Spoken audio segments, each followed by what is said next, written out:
Paris has always loved artists and musicians, from local balladeers to the American jazzmen and blues singers who first came to town in the 30s, escaping the depression or racism back home. The city became the jazz and blues headquarters of Europe. Today, one of the more distinguished rhythm and blues musicians with a bass here, insofar as he has a bass anywhere, is a guitarist who was born in Deptford, South London, 37 years ago. Keith Richards of the Rolling Stones.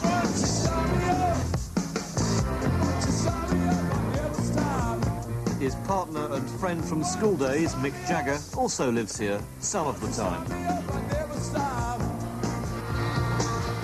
True to his legendary form, Keith Richards only comes out at night. On the night before the Stones' Paris show, he met us for a rare television interview, suitably late, in a bar in the town that's almost home. I have an apartment here, so it's kind of handy if I'm around Europe, it's always sort of gravitate to Paris, you know. And as much of a base as anywhere, as you say. So insofar as you live permanently anywhere, it's more here than anywhere else? Yeah, for any length of time, yeah. You know, for extended periods of time. For me, an extended period of time is 3 weeks, you know. But do you live very much at night? I mean, it's almost midnight now. Yeah, it seems to work out that way. It's night time, you know. I generally keep the curtains drawn. You seem to be the mainstay of rhythm and blues and the blues within the band. Is that a fair way of looking at it? I'd say I'm one of them. Everybody in the band is very well grounded in that area of music. I mean, because that is at one time all we used to play, you know, faithfully, you know. It was almost heresy to play anything else for a long time, you know. It was, after all, the Stones' ambition, as far as it went when it started, was 3 or 4 good club gigs around London, just enough to keep the amplifiers going and keep yourself in guitar strings and play rhythm and blues to English audiences. But up until then, we considered nobody had really done that, you know. And but we couldn't see it getting any bigger than 3 or 4 back rooms of pubs, you know.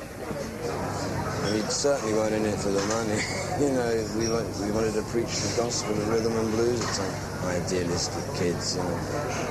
The thing is, in this band, everybody supports happily everybody else, you know. And which is probably one of the main reason that we're still playing together, you know, is that we actually enjoy playing together, you know. And still, it's fun for us. You know, it's like a very well-paid hobby.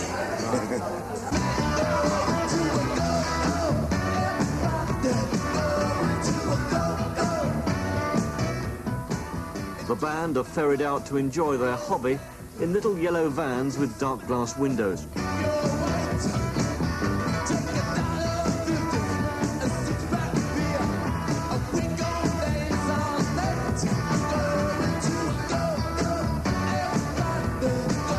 Today they're playing at a racecourse, the Hippodrome d'Auteuil, where their enormous stage has been set up facing the grandstand.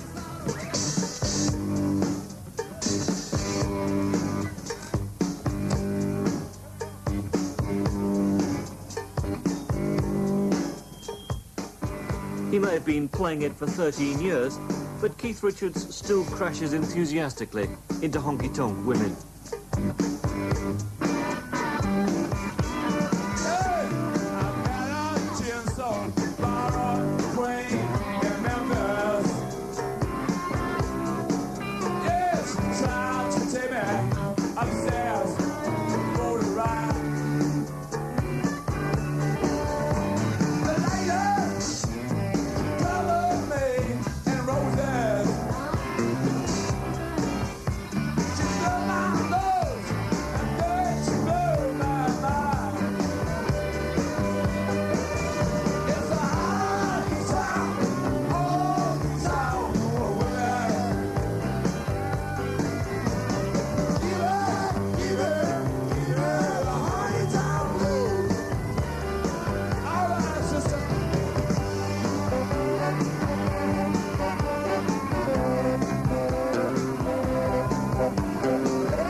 Fellow musicians and Stones enthusiasts, Keith Richards is one of the great guitarists.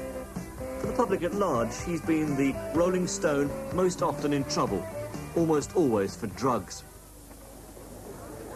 For 10 years, he seemed to be in and out of court. Redlands, his house in West Wittering, was raided in '67, and police said various substances were found. He was jailed for a year, but released after an appeal. 10 years later, in Canada, it was even more serious. He was arrested in Toronto and charged with trafficking in heroin. The fans around the courtroom knew that if he was jailed for a lengthy period, it would be the end for the Stones. He's not like every one of us. He's different. He's Keith. In the event, he was given a suspended sentence, told to continue his treatment to cure heroin addiction, and ordered to perform a concert for the blind.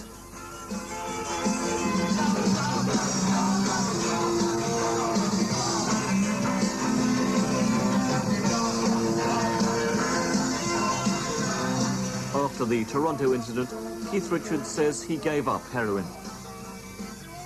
Eventually,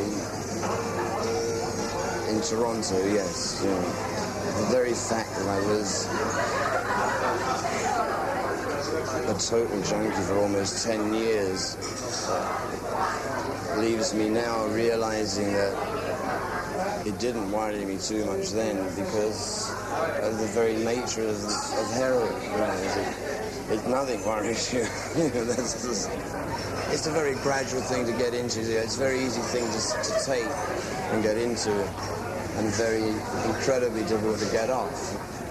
The black market, especially in heroin, is very, very dangerous because they're totally unscrupulous and they have nobody to answer to. So you can find yourself taking just one great big dose of strychnine. That's why there's such a high fatality rate amongst musicians, especially because it goes along musicians' life and always has done, you know, because of the ups and downs, the adrenaline, the energy, the making the gig the next day when you're totally drained, and it's passed on from one generation of musicians to the next, you know. And looking back on it, I'm amazed that I didn't get onto it a lot earlier, you know. Getting off of it takes so long because by the time it's got you, this day thing you're not thinking clearly about things. Toronto made me realize that this was it, you know. I mean, this time, if I made a break with it and got out of the court hassle, it would, but another time would be it, and I was jeopardizing the lives and the future of the children, the guys in the band, yeah, and not just myself. You know, that made me realize that it wasn't just me. You know, it wasn't just me. It was going to affect everybody that I care about. You know, and so in a way they did me a favor. You know, God bless the Mounties. In the years when you were a junkie, you were presumably in danger sometimes as much from the people you had to deal with as from the drugs themselves. In the States and a few other hot spots in the world, Marseille at that time, I don't think so much now, but there were a couple of times in New York these people have incredible setups, works out, you know, look out for the cops and suddenly some paranoid junkie would scream at their coming, and a couple of times bullets would thud into the wall, and just, forget it. I'll cold turkey. But, yeah, New York can be real rough on that. So you'd have to wander out among these guys after a concert or whatever. Well, the next time you take a gun with you, that was it. You know, I carried a piece in those days. How long do you carry a gun for? Until I stopped being a junkie, you know, until I didn't have to deal with that anymore, you know. That's just a vital part of self-preservation, was it? Yeah, because you'd buy the stuff, walk down the stairs, and they'd have their mate waiting downstairs, stick you up and take it back again. You know? So, can't have that, can we? Has your whole approach to life in general changed over the last 5 years? Was it Well, it's given me more time to live a slightly more normal life and to be interested and to be able to follow through interest in other... I mean, I can now sit down and read a book occasionally. I'd go out and see other acts rather than be stuck in a basement somewhere waiting for the man to come, you know.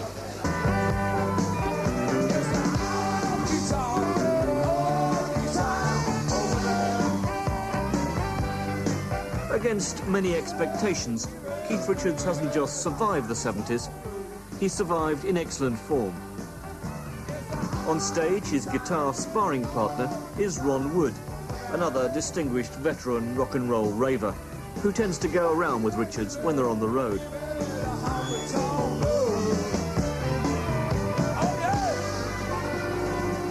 He's setting more of an example to me these days than I am to him, you know. When I first met him, he used to be like the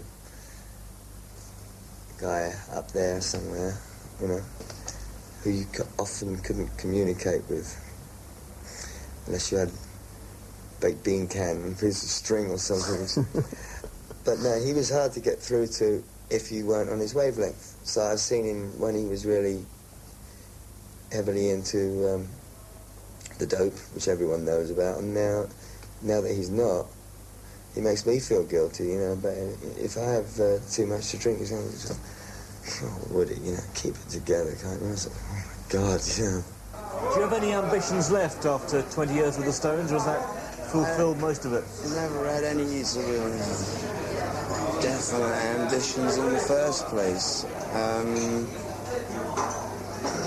I guess the one, if there is a general one, it's connected with the band in that we're still trying to make the Stones a better band. We're still trying to get better, and I guess we all think we are, because we wouldn't get these guys to do it if they thought that they'd reached the point of no return. If it was just there, of that, you know, oh, here we go, you know, let's just do the Rolling Stones. They go on every night. I know every one of them does.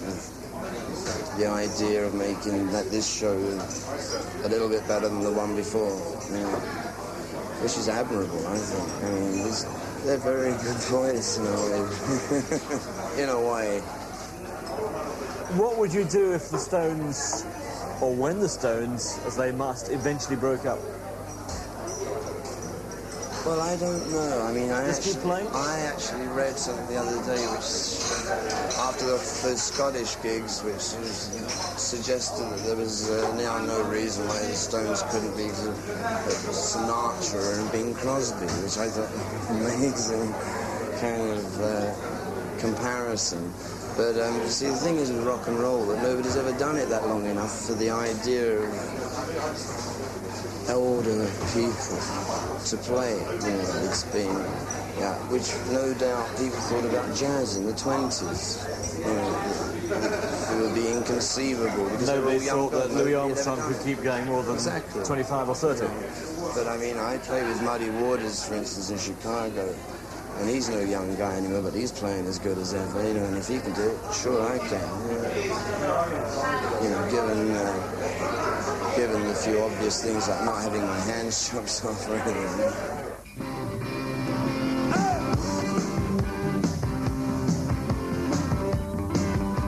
Tomorrow, Keith Richards, Mick Jagger, Ron Wood and the rest are back in London for their first major concert in their real hometown in 6 years. 20 years on, they show no sign yet of tiring of their very well-paid hobby.